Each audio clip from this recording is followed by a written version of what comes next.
Okay, thank you. Good morning. It's good to see everyone. We will begin this morning with Leah from the Office of Legal Services, who will swear us in. Good morning, everyone.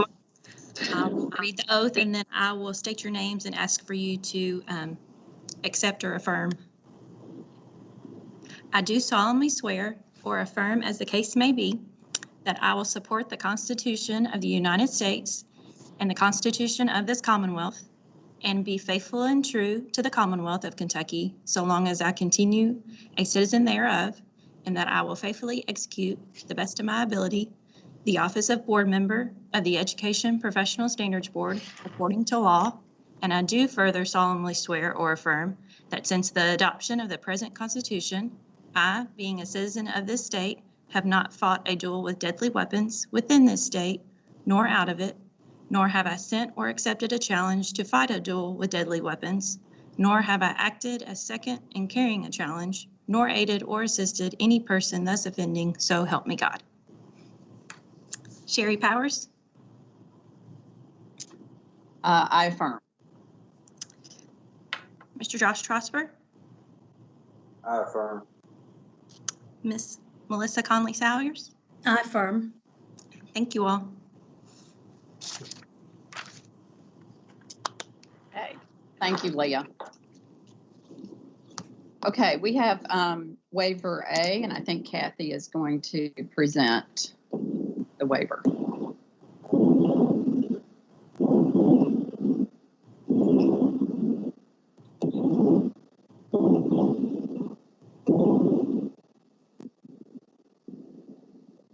Sorry, I was muted. I was getting ready to. Is A, I don't have that in front of me. Is A the one for the 200 hours or the 70 days or the people? Kathy, A is the student teacher, the 70 days. Okay. 10 universities have submitted all of the documentation plus letters from their dean requesting that a portion of the 70-day requirement be waived for this semester due to district closures. Those 10 universities are Alice Lloyd College, Asbury University, Campbellsville University, Eastern Kentucky University, Georgetown College, Kentucky State University, Morehead State University, Murray State University, Northern Kentucky University, and the University of the Cumberlands. Okay, so you have the waiver request before you. We need a motion to approve.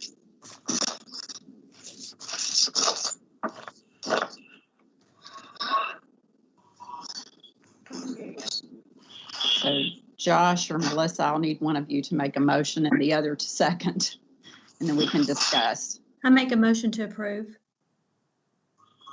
Thank you, Melissa. Second. Okay. Any discussion or questions for Kathy?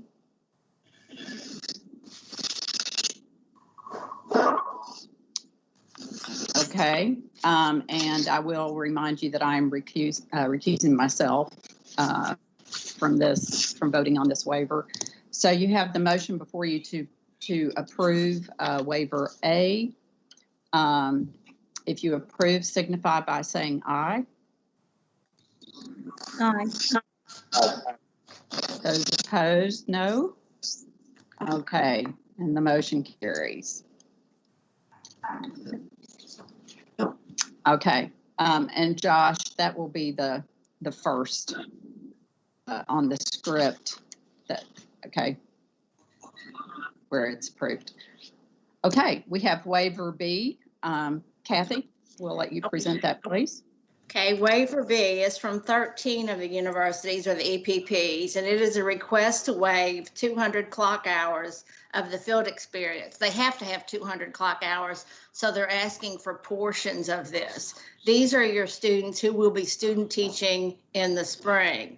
Because of district closures, they could not get into the schools. They weren't allowed to be in the schools. There wasn't anybody in the schools. So They have submitted their list and their letters and all of their documentation. Do you want me to read the 13 universities? I don't think you need to. Okay, they're listed on the waiver request. Thank you. Okay, thank you, Kathy. Do we have a motion to approve waiver B? I make a motion to approve waiver B. I'll second. Okay. Any questions or discussion? Okay, then if you approve the motion to approve waiver B, signify by saying aye. Aye. Aye.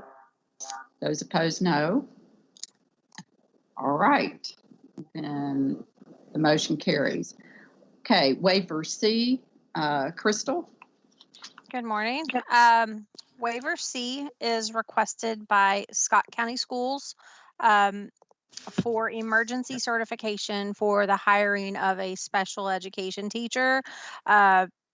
16 KAR 2120 requires GPA on emergency certification to be a minimum of a 2.5 cumulative or a 3.0 on the last 60 hours completed. This applicant, his cumulative was a 2.019, but he's working towards admission to an option 6 program, and his last 30 GPA, last 30 hours, is 2.87. So he's made substantial progress, but you can't calculate or you can't issue an emergency on the last 30, only the last 60. So Scott County is requesting a waiver of the GPA requirement of 2120 to allow them to certify him for special ed. Crystal, could you just share with us typically what's been the pattern in terms of what we've accepted on this in the past? We've seen an increase in these requests in recent board meetings, especially within the last year. Two that come to mind that that the board has approved within the last 2 to 3 board meetings has been in Christian County. It typically tends to be areas where there's a lack of teachers anyway. They have a hard time getting teachers to fill vacancies, so they're having to resort to emergency certification. And a lot of times it's people who are trying to meet admission requirements to option 6 programs. So they have to take additional coursework to get their GPA up. And that we actually have 2 of these waivers today, and that's the case in both of these. So in this particular situation, this is consistent with what we've approved in the That past? is correct. Yes. We have 2 recent ones, I want to say, within the last 6 months that the board has approved. Okay. Okay, do we have a motion?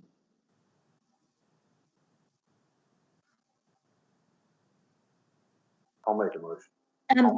Can we ask questions real quick? I mean, do we know, like, Yeah, was there? if you want a second, Melissa, and then we'll go into the question and Yes, I'll second. Okay, so we have a motion on the floor. Questions for Crystal?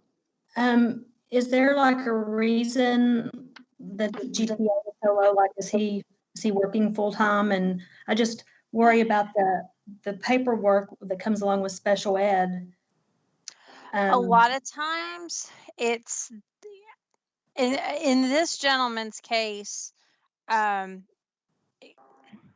we see this kind of often, that their undergraduate degree, that either they kind of trailed off, or there was a period of time during their undergraduate that they just, lost focus or whatever. And a lot of times they start to improve the closer they get to their degree completion date. But with the emergency certification requirement having to go back the last 60 hours, a lot of times, and I should say too, that's the only regulation that we still currently have that I recall that still looks at the last 60 hours rather than the last 30. All of our admission requirements look at the last 30. Mhm. And sometimes when you go back as far as 60 hours, you're picking up a lot of those lower GPA grades. So until they can take additional coursework and we can start calculating on the last 30 or the last 60, and some of those older, lower grades drop off and their newer current grades count because we start with the most recent coursework and work backwards. So a lot of times it's just that, students, excuse me, lose focus during their undergraduate period. Okay, thank you. Sure. Other questions or discussion? So with this request, the superintendent and let's see, the principal, they're saying that they've afforded all other options, and there's no certified applicants. Yes, that is correct. And with the agenda items, typically with these, the district will send letters of support for these hires. And for this particular one from Scott County, there is a letter from Superintendent Hub as well as the principal of Georgetown Middle School, as well as the official transcript. Well, it's a scanned copy of it that I'm looking at here, but a copy of the transcript from the individual showing the most recent coursework that they've completed. So in order for the district to resort to a emergency certification, they've already exhausted all of their options at this point. Hey, Crystal, if you just let me Yes. hop in real quick as a point of clarification, Mhm. and you correct me if I'm wrong on this, but with emergency certification, isn't the line that a district has to be able to meet in qualified versus certified? Correct. Yes. And If I so may- that does become a bit of a judgment call for the district. Mhm. Josh, I'm sure in your hiring, you've met certified people who were certifiable, who you probably would not hire, and other candidates that you felt like in the pinch would probably be a better fill-in. So it's my guess that that this is probably that situation as well.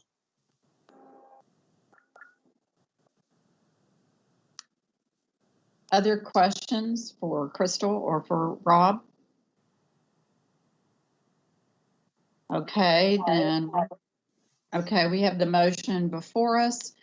If you approve the motion to approve waiver C, signify by saying aye. Aye. Aye. Those opposed, no. All right, then the motion carries. Crystal, we'll move on then to waiver D. Okay, thank you. Waiver D is the same scenario, different district. Christian County Schools request this waiver. This is also for a special ed teacher at Hopkinsville High School. Same scenario here. The difference is this person's GPA is a little bit better than the cumulative is a 2.2. The last 30 was a 2.19, however, and I believe that's because this person actually hasn't completed coursework yet, or is in the process of, looks like that he is enrolled in coursework for spring of 21. So he has not started his coursework as of yet, it appears. There is also a letter of support from the superintendent in Christian County Schools. Some of the previous waiver committee or the waiver meeting, or I know this is the first waiver meeting we've had for a little while, but in previous waivers like this, Hopkinsville High School, I believe, struggles to get teachers to just in general. And so this, I believe, is the second or the third one specifically for Hopkinsville High School in Christian County that the board has been brought before the board. But this person is also pursuing option 6, but just has not had a chance or has not completed coursework yet to start raising that GPA. Okay, do we have a motion? I make a motion to accept. Do we have a second? I'll second. Okay. Any questions for Crystal or discussion?